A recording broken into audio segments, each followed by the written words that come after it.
Okay, wow. I was expecting between 0 and 1 people, so I guess I'm doing better already than I thought. Hey, I am Lunar Twilight, that's what I go by in the fandom, and this is my panel. Help, I need a Fursona ASAP. I do not need this shirt. How to get your very own Fursona. I made this panel for a couple reasons. The first is, I think at this point I have like 8 Sonas and like 4 characters. So I felt I could talk a little bit about Sona since I've made so many. And the other reason being, I spend way too much time on Reddit, and a question I see like every other hour is, oh my god, how do I make a Fursona? Help me make a Fursona, things like that. Half the time it's in all caps too, which I don't understand at all. But it's not, you're not gonna die, it's just, you're making a character, but whatever. That's why I made this panel, so let's get right into it. Okay. A little bit about me. I already told you my furry handle. I've been a furry for about, I don't know, 5 years I guess. I started in December of 2016. Went to MFF on a whim with a friend of mine. We were looking for pony cons. I found this con. And he said, would you seriously go to a furry con? I was like, sure, I don't know what furries are. Let's do this. And I joined the fandom afterwards. I'm a fursuiter. My fursuit's not down here. I'm sorry I meant to bring that and I forgot. But I'm a YouTuber and I'm a crafter. I do go by she and her. By day, I work for the Illinois Department of Transportation. I'm a trainee appraiser,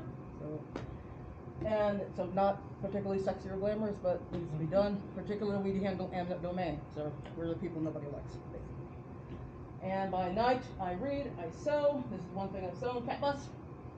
I was looking for a laser pointer. I could find them nowhere, so you're going to have to deal with my hand. So this is what I sew. I play D&D, started that last year, and Naya over there is my main D&D character. I also am an amateur voice actor, I guess. Some dude found my YouTube channel, so he just heard my voice, but he saw a purple fox talking to him, and he's like, I need that voice. And so now I'm going to be voicing that boar character up there, Lady Mary, who likes to kick ass and take names. So that's pretty much it for me. I'm also in anime, I'm in brony, and gaming, and then I said D&D already. Oh, come on. Oh, wrong button. That was me. I'm stupid. Couple definitions, not gonna read them word for word. I've been through grad school. I don't want to bore you guys. I know it's like sitting through a long lecture, so we're not gonna do that. But you know, furry is basically a fan of anthropomorphic animals and a person who calls themselves a furry. That's kind of the most basic definition.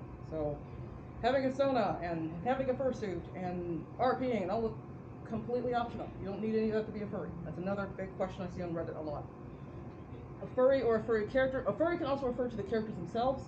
Though there are some like me who are starting to differentiate and using a term furry character, which is the actual animal we're talking about, the anthropomorphic animal. Anthropomorphic, having human characteristics, I'm sure you all know what that is.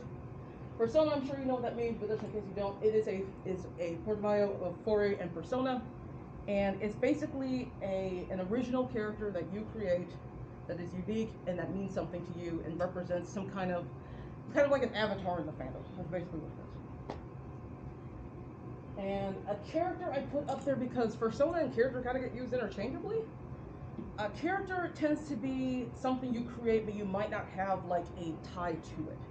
So again, I have like 4 characters. I think they look cool, and I like having them, but there's no real part of me in them per se. So that's kind of the difference there. Why do we have Fursonas? I did ask this question on Reddit, and here's some of the answers I got. It's expression of self. So there are some parts of yourself you might not be able to, or you might not feel comfortable expressing in real life, especially depending on where you live and what it is. I'm thinking of furries that are LGBTQ. In some areas, they might not be able to fully express themselves. But in the fandom, you can make your own character, any race, race doesn't exist, any orientation, any gender, whatever you want. And so, a lot of furries tend to use their persona to express a variety of different parts of themselves. Identification within the fandom, I already covered that. Basically, it's your avatar, and you can have more than one. You can have more than one avatar, and they can represent different parts of yourself. That's how it is with me. Creative catalysts, for some people, they use personas to create music or stories or what have you. One Redditor said it was a chance for them to truly own something. So I found that very interesting. For some people like me and for another frequent Redditor, just love of creation. I love creating personas. I love creating characters. It's just really fun to do. Even if I don't use half of them, I still like having them. I still like the process of creating them. For one person, they were old enough to commission somebody. That was the reason why they have a persona. And for someone else, it was a long admiration of a species, particularly a dragon. So, how do you get one? You can start by buying one. Either an adoptable, you can commission one, you can get one secondhand. You can win a contest or raffle. I put Alyss up there because she was a raffle. She was a raffle one. A gift, I put unnamed stag dragon up there because he was a gift. There was a person on Reddit saying, hey, does anyone want my character? I said, sure. So, I'll go on the characters I got. Haven't done much with it yet, but it's fine. This kind of goes along with buying, but a pre-made suit. There are makers who specifically make suits just to sell. They just, colors, it doesn't matter. It's not a commission, it's just we're cobbling something together and we're putting it on the dealer's den or wherever. And generally, it'll depend on the artist, but usually when you buy a pre-made suit, you buy the rights to that character. So there are some people that will see a pre-made suit, think, that's awesome, I want it. They buy it, and then they will create a persona around it. And then self-creation, and that's the one we'll be talking about today. This is a messy slide. I apologize, the last time I did a presentation was 2014. It was a graduate school defending my thesis, so very different from this. So how to not get a persona? First way to not get one is to pick something copywritten. Remember, a persona is an original creation that means something to you. There are plenty, and I'm sure most of you guys know a lot. Is there anyone who doesn't know what that one is? Anyone? Okay, I'm sure you know what Utopia is too. For the rest of them, Beastars is an anime. This is Watership Down from, I think, the late 70s. This is My Little Pony, and that is Sing 2. I'm sure a lot of you grew up, well, with Lion King. Depending on your age, a lot of you grew up with some of these. And, yeah. And do not merge two already existing copyrighted characters, too. Okay? Yeah, don't do that. No. Yeah. If it's copywritten, don't touch it. Please don't. For starters, Hasbro, they'll come after you, so don't do it. What was I saying?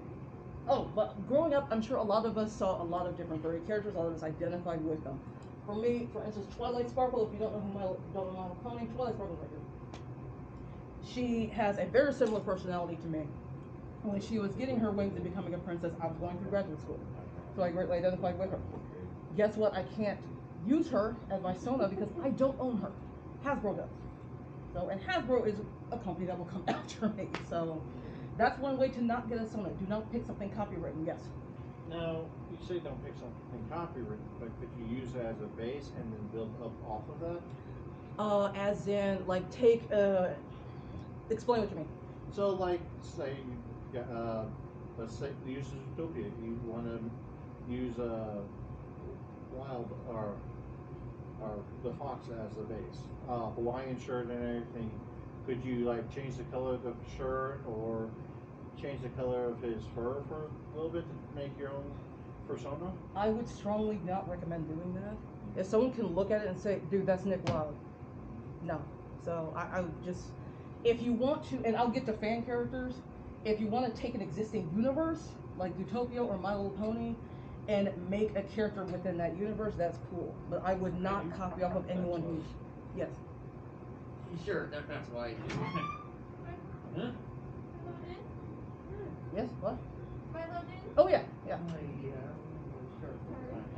Actually, that was a better explanation of what I was trying to do, like making a character in that world. Oh, okay, so a fan character is very different. Like, I will show you a couple of my pony OCs that clearly do not exist in the show. I made them up, but they do exist within that world in my mind. So that's generally fine, because I'm not picking one of the characters you see or anyone else. So, number 2, with other people's sonas.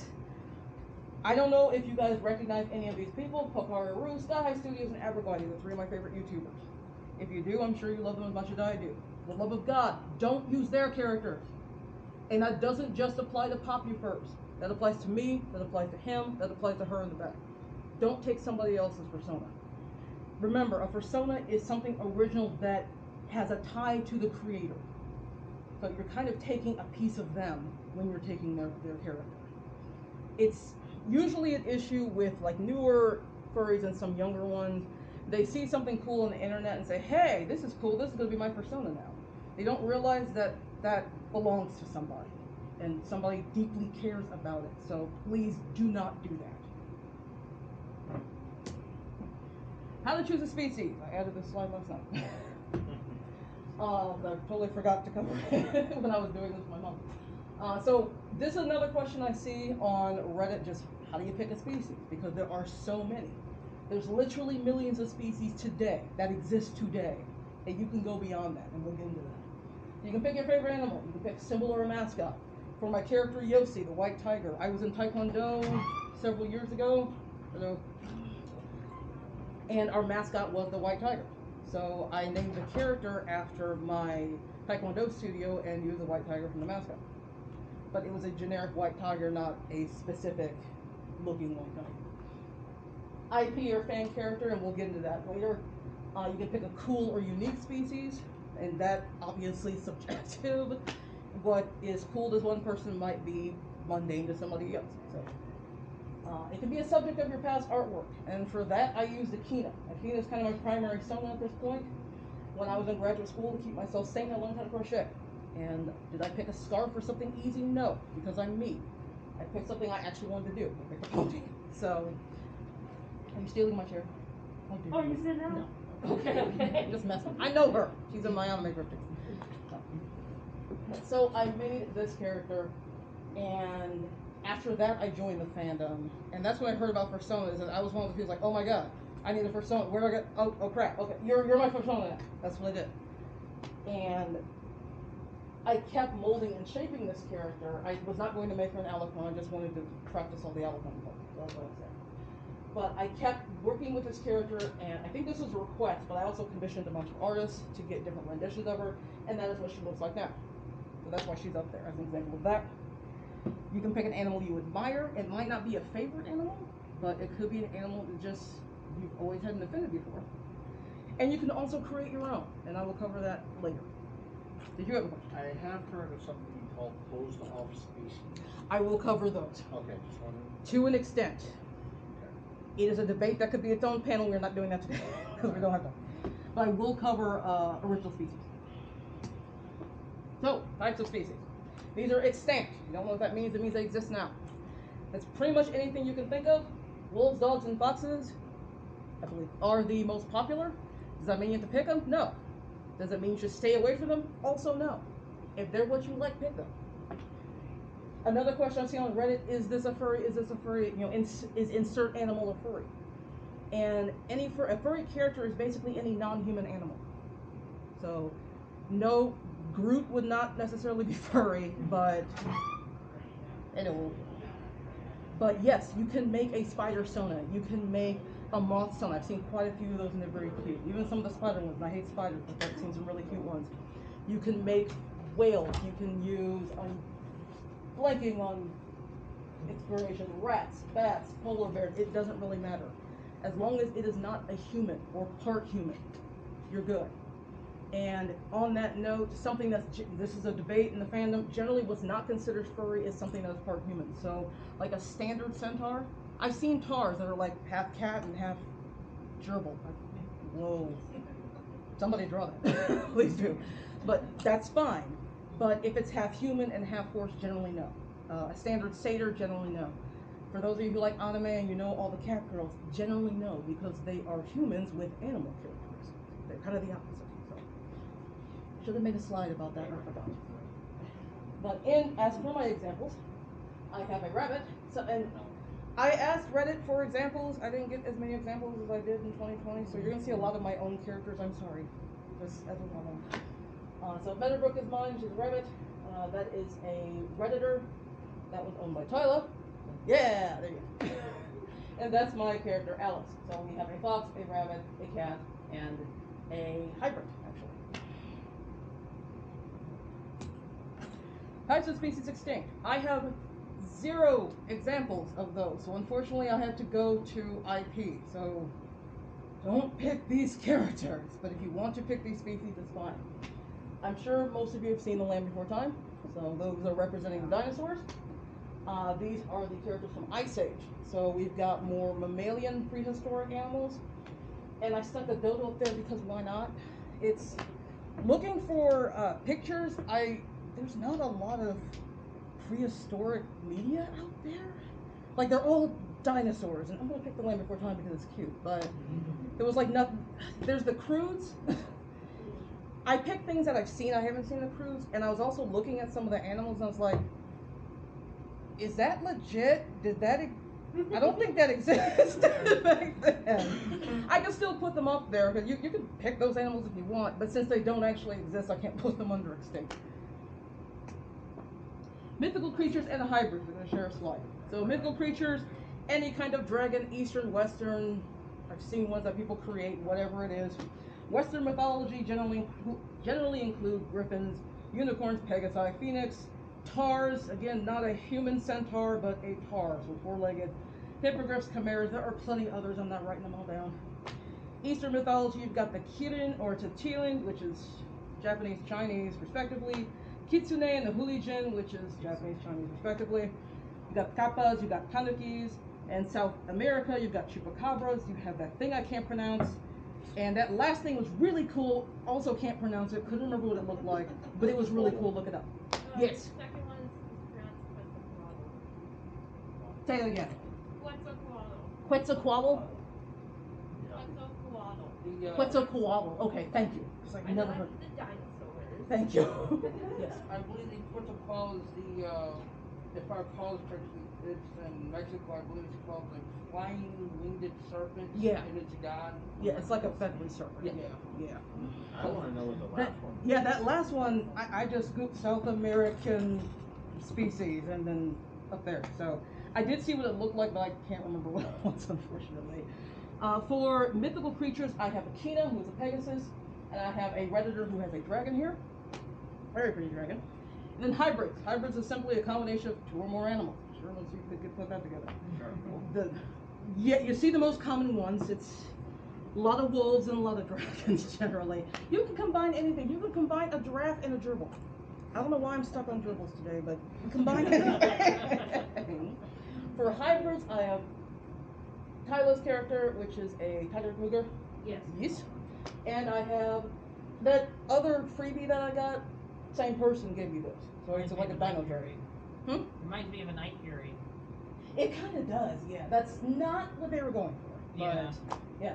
So, always cool things to choose. Here we go. Fan OCs or original characters. So, basically, I'm not reading all that. Existing IP, you can create something within that world. And I do not have, you saw my Akina, the Pegasus, she belongs to My Little Pony.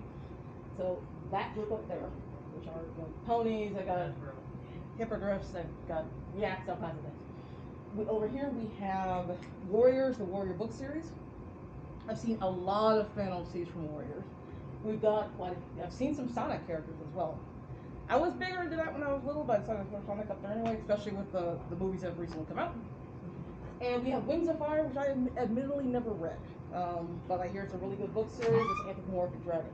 So, not just those, I just picked those four because those are the pictures I have. But I've seen a lot of Lion King OCs, especially after with Lion Guard. I think that came out. There were a lot of those there too. It's like a series or whatever. I haven't seen it, but My Little Pony, obviously Warrior Cat. Redwall, still one of my favorite book series in the history of ever. Read that when I was first 8 years old, and I have all the books except the first one. So Pokemon, I've seen Pokesonas. For me personally, Pokemon are a little weird. They seem more like pets as opposed to anthropomorphic, but I've seen people anthropomorphize them. So you do that, cool. How to Train Your Dragon, you mentioned the Night Fury, so don't pick Toothless or Light Fury, I think that was her name, but if you want to make a Night Fury kind of character, you can. And Dungeons and Dragons, and I showed you Naya earlier. With Dungeons and Dragons, if you have not ever played, first of all, do it, it's really fun. But also, when people think Dungeons and Dragons, they think, well, humans, they think elves and, why am I blanking? Gnomes, halflings, dwarves, etc. and so forth. There are actually a lot of anthropomorphic species in D&D. Just check out D&D Beyond. Free website. They own the website, but it'll tell you about all the different races they have. And they have Naya is a leonin, which are anthropomorphic lions. They have tabaxi, which are just anthropomorphic, I think, big cats. I'm not really sure. Cats. Yeah. I wasn't sure they're big cats or just cats. Yes. On the note of D&D, one of the things, it's all usually human characters, especially Yes. the games and all that stuff, right? Yeah. One of the things, when I say the games being the online one, and it bothered me because the only thing I could play was Druid as a furry, which means you get to transform, and none of the other stuff that's like Alyss is in it at all. Yeah. I just wanted to mention that. No, that's actually Naya is a druid, so she is the kind of class that can change shape. She can wild shape into other animals. Yes. If you expand into Pathfinder and Starfinder, there's animals like Kitsune in there. Oh, very cool. Okay. I actually played my Fursona as a Kitsune, so she had a human side and a full-out fox side. Very nice, awesome. I haven't played Pathfinder, but that's very interesting. With D&D, they have crows. They have, I don't know how to pronounce it, but they got elephants. They got all kinds of freaky weirdness. So D&D Beyond. Finally, original species. These are basically species that were made by a fan, and they have unique traits, lore, environment, world building, everything. This is not just a hybrid. You're not just taking a dog and sticking horns on it and saying it's an original species. I have seen people try to do that. It doesn't work. Technically, you can try, but people are going to look at it and say, dude, that's a dog with horns. It's not going to fly. So I have some original species up here that you can look at before I get into and point out what they are. You did ask me about closed species. There are 3 different types of original species as far as I know. There are open species. Anyone can make them. You can make as many as you want. You can usually sell adoptables for them. You're good. There are semi-open species that are generally free to make, but there will be some restrictions. They might have common traits, uncommon traits, rare traits, legendary, etc. and so forth. All that is going to be policed by the creator. And for common traits, you can usually make your own. For the higher up traits, you might need to pay or win a raffle or however it goes. So I've seen several of all of these versions. With closed species, you can't make one. You need to buy it from the creator or from someone authorized to sell their creation. So again, there's a lot of debate with original species in the fandom. I see a lot of that on Reddit. I stop arguing with people on Reddit. It's not productive at all, but I keep doing it. We're not having that debate here. We do not have time. I'm just letting you know these exist and what they are. I put a few species on here, and all of these characters are mine. So just so you know. That is a Drekabus. These are open and very cute. Go make one. That is a werebat. They are closed. This is a male Storka. I went ahead and added Jinx's base because my character only has a head. Meant to give it a body, never got around to that. Anyway, I'll get to it. But that's a full male Storka. Those are also open. This is actually my species called a Keelinus. Currently a work in progress, so it will change, but it will be open when I'm done with it. Coloration.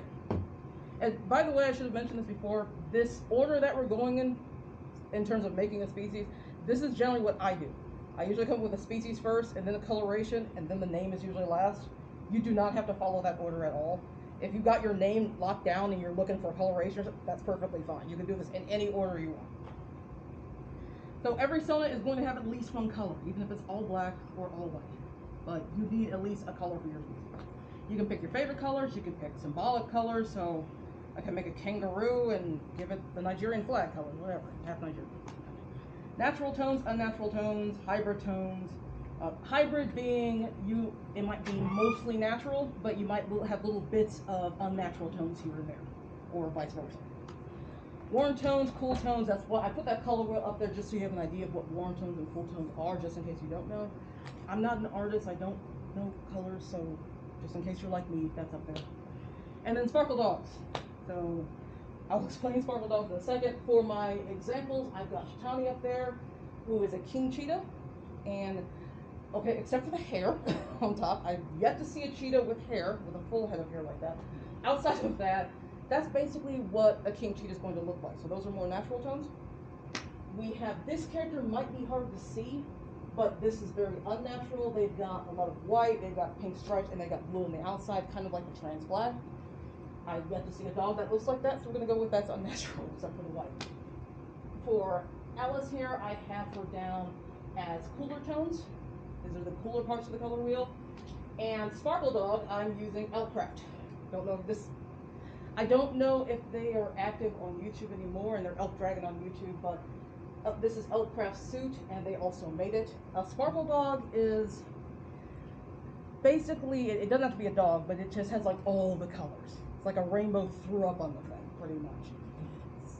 It had some negative connotations because there were a lot of, especially like newer furs that would come into the fandom, and here they have, hear about Fursonas. I want the most unique Fursona I can think of. I want to give it all the colors. I want to give it 6 horns and 7 wings. It just, and it ends up looking ridiculous.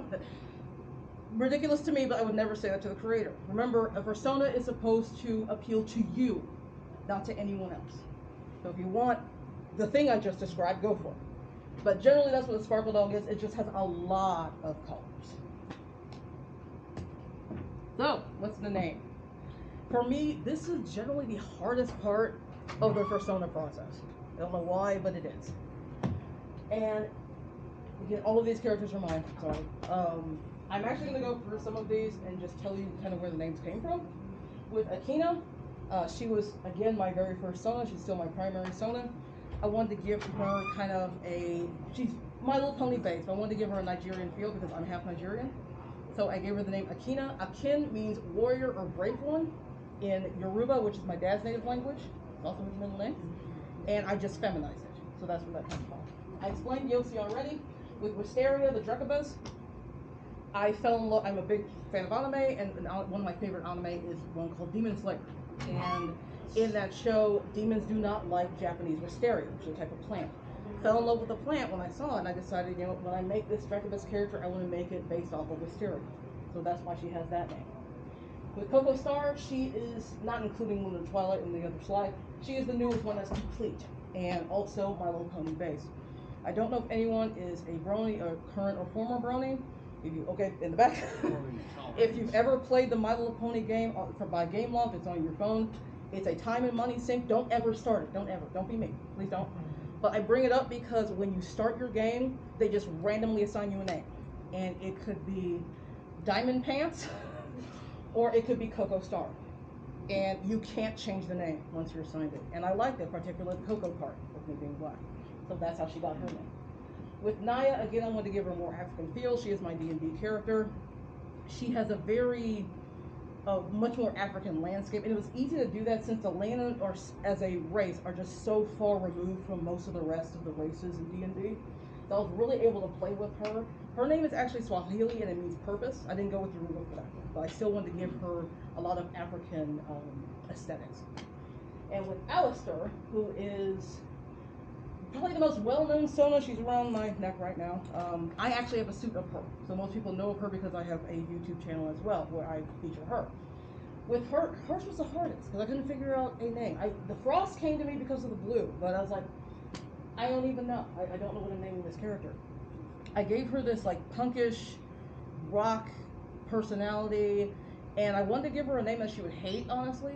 So I gave her the name Alistair because it's typically a male name, but I let her shorten it to Alyss to give it a more feminine feel. So that's where that came from. So, when it comes to creating your persona, you need a species, you need coloration, and you need a name. Those are the basics. But if you want to add all this extra stuff, go for it. So it could include their age, their sex, their height, their weight, their orientation, their personality, occupation, hobbies, likes, dislikes, environment. World building is more for species as a whole, but if you want to do that with your persona, go for it. It's your Sona. Do what you want. So, after this process, you have your persona. And I'm just going to use Alyss as an example.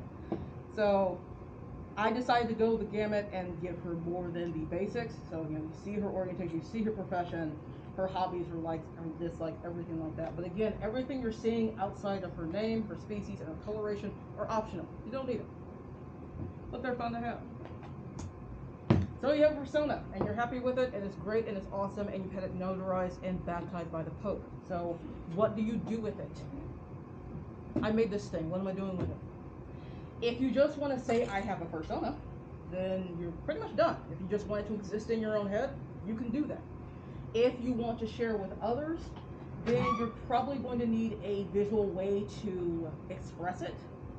And for that, you're probably going to need at least visual art of it in some form. I would recommend getting some kind of ref sheet or reference sheet. At the minimum, it has the front and back view of your character. That's generally the most important. You can also do 2 3/4 views. That's what I did with Naya here. Because they show basically the same things, but the more details, the better. If you don't want to go this route, you just want a picture of your character, that's cool.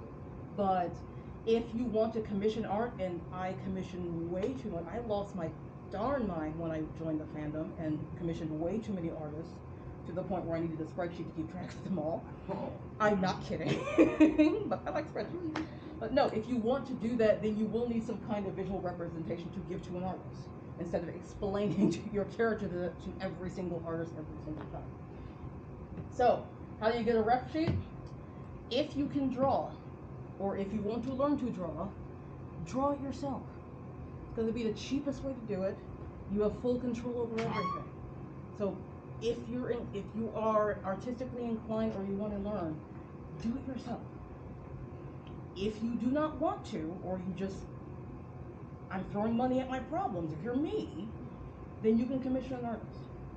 Commission artists, some will work off text descriptions, some will not. You'll have to ask. I'm using Naya as an example. When I started D&D, we play on Roll20 because my friends are in different places, so we needed a token.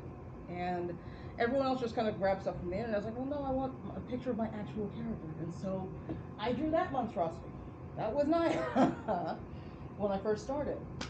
And I commissioned one of my favorite artists, Ari Galaxy, and said, hey, I want this ref sheet of my Sona. I gave her that monstrosity, as well as 3 pages of descriptions. I wish I was joking. I get very descriptive. But she apparently tolerates me because she keeps taking my commission. And I tip her heavily. But we took that and 3 pages of descriptions. And the first thing she produced was this. Just giving me all these options. And we went from there, and this is what Naya looks like now. So if you want to commission an artist, you can try. You can try and give them something. But if you're really not comfortable, text descriptions are generally fine, but you will have to ask the artist. If you don't have money or don't want to spend it, there are free bases. Make sure they're free. That's why it's in bold. Not all bases you see are free. Some of them are paid to use. Make sure you've got one that is free. If that artist also says don't modify their base, please don't do it. Please just respect the artist's wishes. One thing you should never do ever, I don't think anyone will have an issue in here, but please do not ask for free art. This is an issue I constantly see on Reddit. Hey, I have my dog is purple and pink, and I really want a picture of it. Can you draw this K-by? That's generally what I see. Don't ever do that. It's really disrespectful. It's really rude. The way I respond, and other people in Reddit respond, is, would you walk into Walmart and ask for free shit? Ooh, not a PG panel, sorry. Okay. Would you ask for free stuff? No. Would you do it on Amazon? No. The same applies to online artists. They are no different. Some artists do this as a hobby, and that's fine. And there are plenty of people, I will say, on Reddit that say, hey, I need practice, or hey, I want to open up commissions, and I need examples. Throw down your ref sheet, and I'll draw your character. That's perfectly fine because they're offering, but never ever ask. A lot of artists, this is their living. This is how they pay their bills. And it's really disrespectful to ask them to work for free. As much as I love my job, ain't doing it for free. Yes. Is it okay though, if you talk to an artist a lot and you like tip them heavily often? Because I just got my ref sheet done recently, and I asked just for like a simple plot. I tipped them like $80. The ref sheet itself was like $180. Okay. Is it okay to be friendly and just ask for like that paw though, or is that being rude? I really wouldn't. I mean, I've tipped Ari Galaxy quite a bit because I'm picky as hell, and I know that, and she tolerates it. Even then, to me, that tip is just part of the commission. It's something I chose to give her. So I would never ask for free art. I'm just If you curious. guys are like super close, you can give it a shot. We aren't as cool as we're not friends. It's a business deal. So, and I treat it as such. So I would not recommend it. Well, me and Gergar are kind of sort of our friends. In a sense, because like we talk every day about life and stuff. I was just curious though. If you're really close to someone, like I'll leave it up to you. Yeah, It's I kinda was like just asking wondering a about close your friend. opinion. You know, I just wanted your opinion. I'll leave it up to you because you know how close you two are. Yeah. But a lot of what I see on Reddit is complete strangers saying, "Hey, draw my stuff," and that's not cool. This is breaking of that. So just sample ref sheets. I have two of them online. One is yours. I've got some Shitani. I've got Taco Cat as well. Yossi and Akina are mine, and I have to change your name, but this is my last. Yeah, Sorry. that's the F.A.M. They can't. They don't want to change names on everything. Sorry about that. I think it was labeled Tiger Tooth on Hurricane. I was like, okay. Yeah. That was my bad. And as you can see, different ref sheets have different things. With Akina, it's generally just a few views. Taco Cat is just the front, back, side, and then the head. With Shitani, she's got clothing on there. With Tyla, it's just front, back, side. And with Yossi, we've got essentially 3/4 front and back, but we've got paws, we've got one out there. Those are just examples. I've seen ref sheets honestly with one view, which is still technically a ref sheet. It's just like, let's say I am character, pretend. Let's say I'm standing this way and so you see this view of me. You don't necessarily know what's behind. You don't know what their backside looks like. So it's still technically a ref sheet, but it might be hard for a future artist to determine like what's going on back there, if that makes sense. So, now that you have your ref sheet and you can basically do whatever you want. You can commission all kinds of art of your characters. This left slide is a mess, I'm sorry, but I just wanted to show all the different possibilities you can create or commission with your character. And like I said, if you can draw the heck out of your character. But art is not just drawing, so paint, sculpt, sew, crochet, write, compose, whatever your art is, let your character be your muse and create art of it. So that's for people who are artistically inclined. If you need to commission someone, that's fine too. So you can commission all kinds of art, headshots, bust shots, full bodies with background, which are pointer. These three. It's not just like digital art. You can commission physical art as well. Obviously, fursuits are a big one. Here's Alyss here, and this is owned by Shitani. I asked specifically for her suit because it's very different. It's made by Magpie Bones. The eyes you're seeing are actually her own. So that's something very different that Magpie does that nobody else does. That's why I wanted to do Shitani. You can get all the badges, pictures of badges. I'm sure you guys know what badges look like. They can be big, they can be small. I saw one person yesterday with a badge like this big, like the size of my head. And it was awesome. If you want to do that, go for it. But it's not just paper badges. You can do acrylic ones. So I have Alyss's badge here. This is acrylic. I got like 4 of these. One's missing, but I got 4 of these. You can do plushies. That plushie actually was made by me. Again, I can't draw with crap, but I can sew somewhat. So I went ahead and made a plushie of Akina. It's actually not done, but that's her. You can get it for those who want to wear your Fursona around but don't really want. Fursuits are expensive. Fursuits are hot. A lot of downsides to having fursuits. So you can go for a Tigu. They're generally a lot cheaper. They're pretty comfy. You can walk around on a winter night just cuddling in your Tigu. It's really nice. That one currently doesn't fit, so I'm not wearing it. But when I lose weight, I'll be able to fit into it. This one up there is pretty interesting. It's actually made of clay. It's a keychain, but it's made of clay. It happens to be Naya. I have one of Akina and one of Alyss as well. It's also very breakable, as I found out. That one came in several pieces, and I had to super glue them back together. So that's just to show you what you can do with a Fursona. There are so many possibilities, especially if you have a reference sheet, and you could give it to an artist, and they could just recreate whatever you want. This is my last slide. Thank you so much to all of the volunteers who gave me their characters, including Tyler. I'm thanking all of the puppy furs that you saw. I'm thanking for science because they gave me a couple of those definitions. I'm thanking me mom because she sat through this presentation Tuesday night, and I appreciated that. And I really thank all of you. I'm not kidding. When I came in here, I thought I'd have her, and that was it. So I really appreciate you guys attending this panel. As of this point, I'm just going to open it up for questions. But before I do that, I guess, the obligatory where to find me. I do have a YouTube channel. Oh my god, that was stupid. I have a Kickstarter addiction. I buy lots of things on Kickstarter. I unbox them on my channel. That's pretty much my channel. So that is my YouTube channel. I do have a Fur Affinity. It's a little behind in terms of me posting my art, but I do post fairly regularly. DeviantArt, I follow people. I haven't posted in years though, so just so you know. And I do have an Instagram. It exists. That's about it. I am gonna be honest with you. I'm not gonna point you to some place I'm never going to check. So YouTube, I do 2 videos a month, except for this month because I was in Nigeria the first half of this month. Oh. And yeah, and I do regularly check for Affinity. And you can always send me an email. I do check that several times a day. So now I will open up for questions or comments or concerns, or if you want to share your personas, anything like that. Here's the thing. You mentioned like the Sonic universe, and I'm gonna be like having a panel talking about this, but there's a lot more outdoor characters in Sonic's world in the non-games, especially the non-games stuff. And Sega's willing to admit he just been kind of throwing it under the bus. And if anyone's interested about that, so don't launch into self-promote here, but.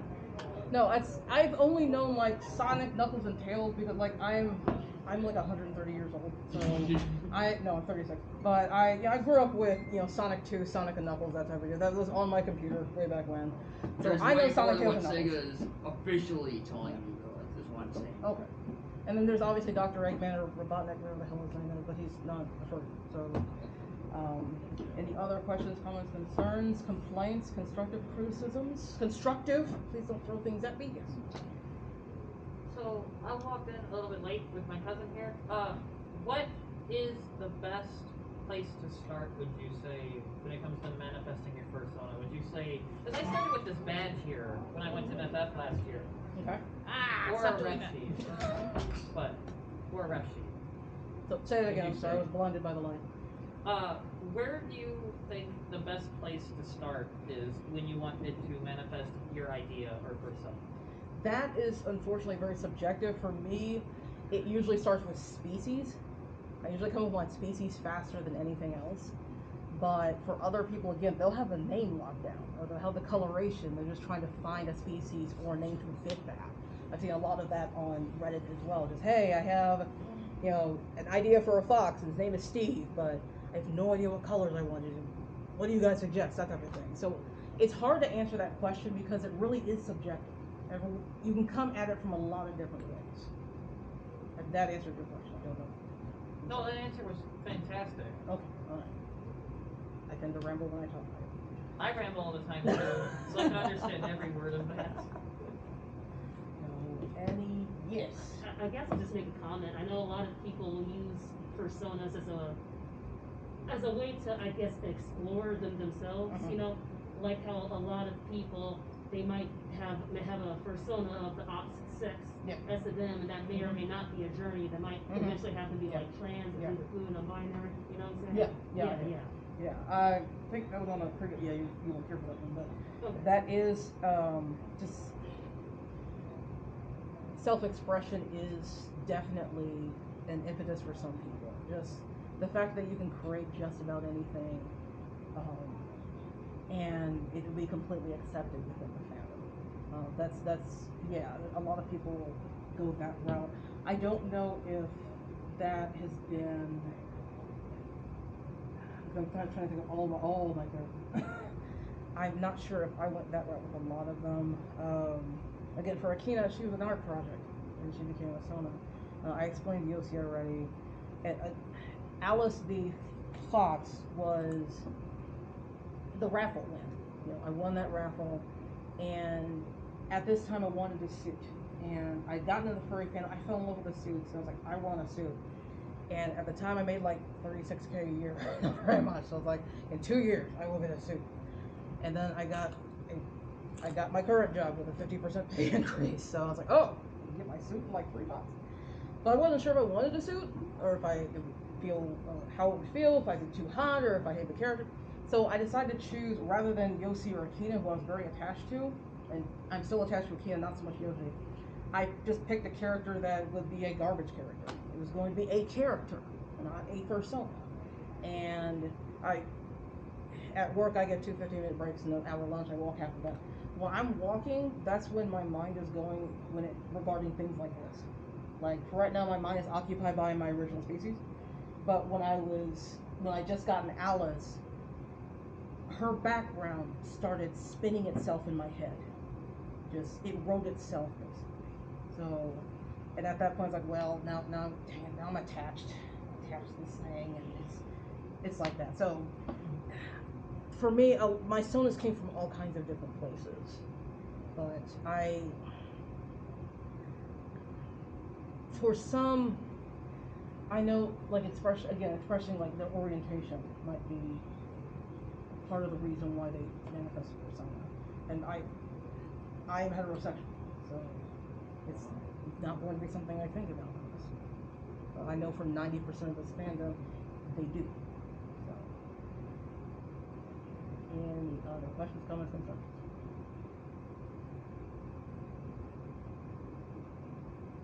See my panel tomorrow at 11:30. Couldn't hear that. Oh, want to see my panel tomorrow at 11:30? Where we can talk more about this. Like, oh, there's like other characters that say it's not too shiny. But sorry. No, it's fine. No, I don't even know what time. Get back. Okay. When does this end? It's 3:48. When does my panel end? It ends at 4:30. Okay, this went way longer when I did this with my mom. So yes. I have a question. I'm like kind of looking on Instagram, but it's not showing anything. I think it's Lunar Twilight 16. Yeah, Phone's over there. when I'm doing that and it's like no profile, nothing. That sounds like me, yeah. I said it exists, that's it. I haven't posted anything. I do follow people, but I haven't posted anything. So, yeah, I'm really sorry. I assumed this would take the hour 10 that it did with my mom, and there would just be questions. Yes? Over time, did your OC or persona evolve sometimes? Or? That's a good question, and that is definitely, because I do see that question a lot. You know, I have this character, but I'm just not feeling this character anymore. You know, is something wrong with me? You know, what do I do? Again, this character is kind of part of you. You change all the time. It can change with you. And sometimes it won't fit you anymore, and you might need a completely different character. For me, like Yossi, the white tiger, I don't feel all that connected to her anymore, to be perfectly honest. I haven't done Taekwondo in years. I had to leave it because I got the job, so I had to leave that area, and I just didn't pick it up in Springfield. And she was really tied to that hobby, and so that she's kind of fallen by the wayside. She still exists, but she's kind of drifting more into character territory. With Akina, you saw her as an alicorn, and again, that was not on purpose. It was just, I wanted to practice all the pony parts when I was crocheting. But for her, I think it was just her cutie mark that had changed. I made it super complicated and decided I shouldn't do that, and so I changed it to something else that was also super complicated, because I'm an idiot.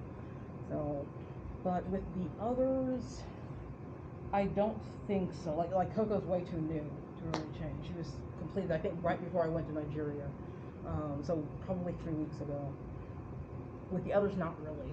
So I'm thinking of changing up Wisteria a bit, like not her name or anything, just like maybe her design.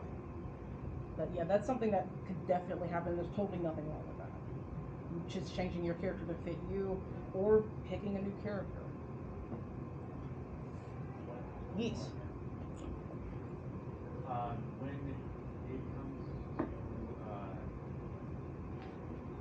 how do you make your persona more unique to your own, like stand out? Because you know, like for me, mine's a wolf, but there are so many wolf personas. How do you make that more unique unique in your own perspective? That's hard to answer because that's something I've honestly never thought about when I made a persona.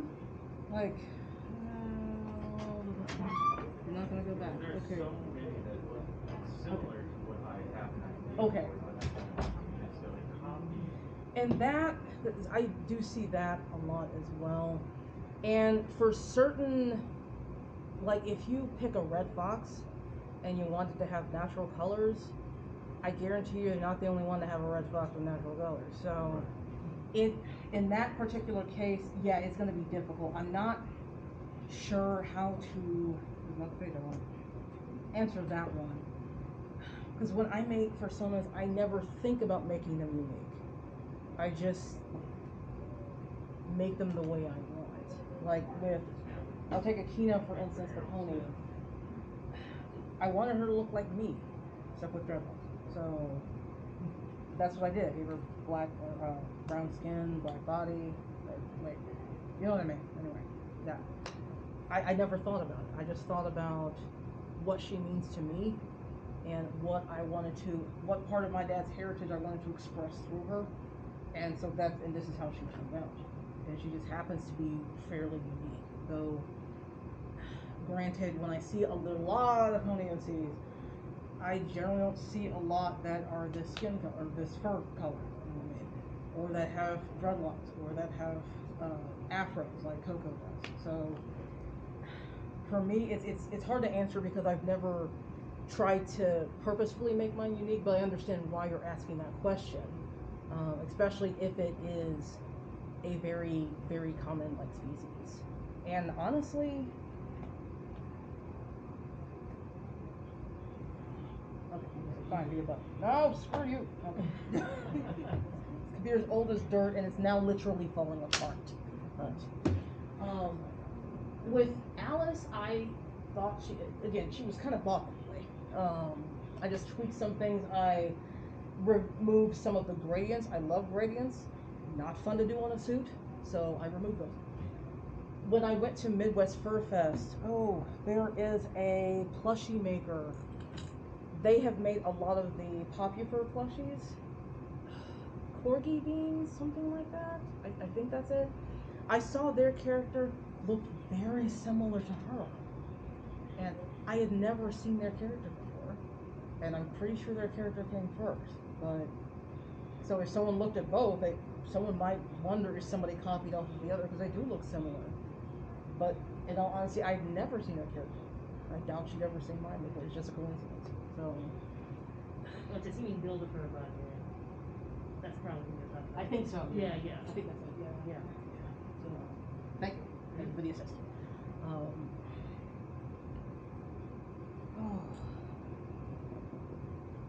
Make something unique. To be honest, that's something I'm struggling with now for my original species. And that is a whole other kettle of fish. Not gonna use gerbils. I keep doing it. But let me go back to original species. Maybe. Oh, this thing's pooping hard. Come on. You can do it. Yeah, okay. So, for this one, this is my original species I'm currently making. And I am not going to lie, there's a species called a Kirin dog. They definitely borrow, there's some elements that they borrow. Kirin dogs both have scales on their arms and legs. Theirs are optional, mine are mandatory. Kirin dogs usually have a set of horns. I have one horn, mine have two. There are a lot of similarities between Kirin dogs and my characters, unfortunately. But I've also tried to make them unique. With the Kirin dogs, they tend to be like a dog head or a dragon head or something like that. With her, I just squash. I like big cats, and I like Kirins, and I like specifically the Kumandran dragon from Raya and the Last Dragon. So thanks, Sisu. I tried combining, or rather, I had Ari Galaxy combine those, and so I gave them. I tried to give them a definite shape, but something that I've been thinking about, and I did looked at the Kirin dog, their trait list, their rules, all of that. They said you can make something very similar to our thing, just don't call it a Kirin dog. And I'm not trying to just make something similar. I am trying to make my own thing, but unfortunately, we do share some similarities, and I'm not going to ignore that. So making a species, that's something I've thought about. Does it look too similar to something that already exists? And also, will it appeal to people? When it comes to your own character, who cares if it appeals to other people? But if it's a species, if you want other people to adopt it, then yeah, it does need to appeal to people. So I think I kind of get what you're saying in this respect, because that's something similar I'm thinking about here when it comes to this species. So, very long roundabout way to say things. Any other questions, comments? I mean, you probably should just be concerned with making your character you know? Yeah. Whatever that means. Yeah. If it happens to be quote unquote generic, then Yeah. so be it, you know? Yeah. Well, I do tell, and other pros have said, we wouldn't suggest looking directly at somebody else's character when making your own, because that's a good way to copy their character. That just, whether you mean to or not, it just kind of tends to happen. So that's something I wouldn't do. Do not look at other people's stuff when you're making your own. So I just happen to know Kieran Belts existed. So I wasn't looking at them when making this. I was looking at Cecil. I was looking at specifically at Carnival, but big cats in general. So that's what I was focused on. So. Yes, I'm sorry. I'm sorry. I just have really low anxiety, but I could try to speak as louder as I can. No, that's fine. I can roll this. My eye. I know how it feels to have a character that you want to impress and everything. But to be honest, the character that I built, which when I saw your pony Sonia, that's how I started, because originally I wanted her to just be a cat. But my fiance right now, he was the one who decided you're more like a flower. You blossom at night. Okay. He's so Moonflower fits you perfectly. So he named me as Moonflower, and I really like the name because when I draw the character, she has a moon and a flower on her, and it looks really unique on my end. And she has two different colored eyes, which is purple, which matches her estate, and the red is to symbolize the love that she only has for her lover. That's absolutely gorgeous. Yeah. And at first, we didn't know what species it would be, because his is it's like a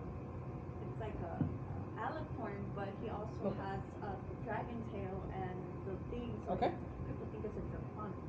Oh, okay. So with him, he was more unique, and when he did mine, it was you're more like a cat wolf, and I'm like, I like cat wolves. He's all but other people when they draw it, they're like, it's a cute lion. Oh, okay. I'm like, no, it's a cat wolf, and they would go really at it with me, and I would be like, no, it's a cat wolf. And I would draw her, and she would look like a cat wolf, but when they'll draw her, she'll look more like a lion because of the muscle. Okay. So, but the whole character is somebody I want deep inside that I want to be. Yeah. She's more outgoing, more energetic, more and I'm more if you were to meet me, I'm more silent by anxiety. I get so panicked that I can't say hi to somebody, and she's somebody that I want to be. That's how I created the character. It's somebody that you want to be, that you want to express, not because you're trying to make it out there. That character is who you want to be. That's why you draw the characters, because you're oh, I want to do this, I want to do that, and as you start going in your head oh, this character should be like this, is because you want to be that character as you grow. No, I agree with that wholeheartedly. And because I said I had 8 characters, and they represent different aspects of myself. So I wanted to give her that more naturey background. She represents that aspect. But when I made my other character, Coco, will you cooperate? No? Yes? Maybe? Oh, she's right there. Okay. So when I made Coco right here, they're both ponies. They both have brown bodies and black hair. I didn't want them to be exactly the same. And so I see her as my metropolitan isn't quite the word I want, but maybe urban side.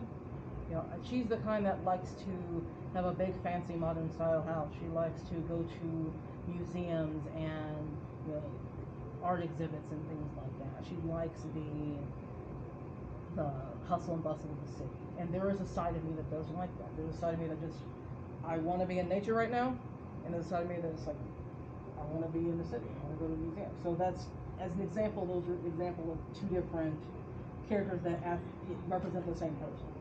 Though they are both the same species from the same show, and look similar to a point in terms of the coloration. And I picked that coloration because that's the color I am.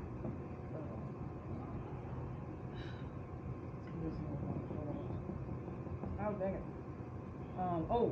Going to the speech note. I don't know what order my slides are in. No. Yes. Okay. You mentioned the flowers and the moon on your character.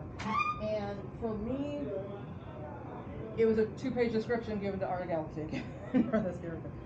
And I explained to her that the name Lunar Twilight comes from My Little Pony. There's a Princess Luna. There's a Princess Twilight Sparkle. I smashed them together. When I joined the fandom, I'm still big in the Brony fandom, but those are my 2 favorite characters. So I just smashed the names together, and I've just gone by that. The sole reason for making a character named Lunar Twilight is so I'd have a standard avatar whenever I'm online. I have Lunar Twilight in a lot of my furry spaces, but I just kind of changed characters because none of them called that. So I decided I'm finally going to make a character actually called Lunar Twilight. And initially I was going to make it a pony, specifically an alicorn, because they are both alicorns. But I decided I don't really want another pony character. I'm close to the 2 you saw, but this is just kind of a symbol character, just to show people by the Lunar Twilight name. So at this point, I was also thinking about making my own species. I was going to make a character for another species, which was semi-open. There was a lot of rules to it, and I had the character all laid out, and then I found out I can't use the color, I can't do the okay, fine. You know what? I will just make my own species with blackjack and colors. So that's where this species came from. But to go back to her design, I wanted to give mostly Luna tones, that's why she's darker. But there's bits of the Twilight purple in there, purple and pink. And I'm a big fan of Starlight. And Luna's a princess, she's very regal. Twilight, also technically a princess, but didn't start out that way. But they're both they're a bit more on the introverted side. And I wanted a character that was more outgoing, and so I just put Starlight Glimmer in there. I wanted to give this character that wild streak of Starlight Glimmer. And if you see Starlight Glimmer, she has a streak of that color blue, the stars, in her mane, and so that's where that comes from. I bring up the vines now because you had the moon and the vines on yours. And when I explain my species to Ari Galaxy, I see this species using magic. 8 different elemental kinds. Still figuring out the last 3, so, but earth, air, fire, avatar, and then plant, add that. With her primary is plant, her secondary is water. And so I decided to go with, she gave me this design, the plant design. And with this species, they're all called Keelinus, but they're supposed to be kind of big cat inspired. So if you want one that's more tiger inspired, you're gonna have a fluffier mane and a tinier ears. This was more coracle inspired. And with coracles, they don't have markings. You've seen a real color. So I decided that why not just give her tattoos? These are all gonna be tattoos. So we'll do that. But the more I thought about it, since every Keelinus is born with an ability and hers is plant, why can't she be born with those markings? I'm literally making this species. It can literally do whatever it wants to do. So if your Keelinus is born with fire, why can't it have fire markings?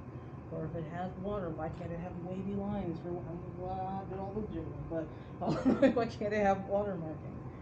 So it's very interesting how your characters manifest themselves, and it feels like you're never done. And again, I'm creating a species that I'm trying to build, but this is my character. This is Lunar Twilight. She's kind of the flagship of my species. I decided to make Lunar Twilight one of my species as opposed to a pony I'm never going to use, I'm not going to get attached to. But it's an interesting journey finding yourself through your characters. Because some might stay the same for 10, 20 years, and that's fine. And there's some people that will change characters every week, according to them. And they're like, I don't know what's wrong with me. I can't keep, I can't stick to a certain species. I mean, you can keep changing. You can keep finding yourself. You can make a hybrid. You can make multiple characters. You can make a shape-shifting Sona. So it basically has wild shape abilities. It can turn into whatever the heck it wants. So I'm not sure how an artist is going to deal with that when you want commissions on it, but there's a lot of creativity out there. And sometimes I've told people to not think about it, which sounds really stupid, but with Alyss's name, I kept thinking and thinking and thinking, and it wasn't coming to me. Just nothing felt right. So I stopped thinking about it, and the name Alistair popped in my head. I was like, huh, where'd that come from? What is this name? Huh, I think it comes from like a European country. Oh, it's a dude's name. That sounds like something she hates. We'll give her that. No, that's where it came from. Because I wanted to give her a name she would hate. So, I don't know. It's a very interesting process, but I personally enjoy it. I enjoy making characters. I enjoy making sonas. I enjoy making the whole species. And again, when it comes to making your own species, you can do that too. Don't make it a dog with wings. Please don't do that. Or a cat with horns. Don't do that. But add more to it than that. But making a species, I'm finding, is very hard and is going to be very time. I have to do a lot of research. I have to build a world. But it's a lot of fun. It really is.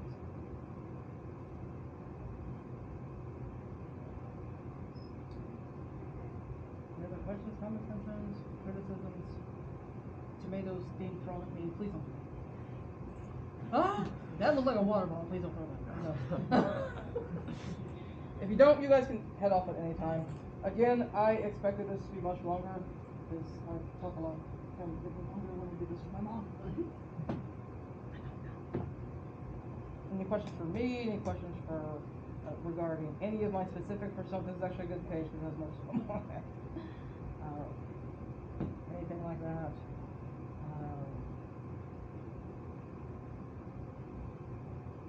If not, you can just chill or you can head out either way. Up to you guys. Alright, thank you. Yeah, thanks for coming.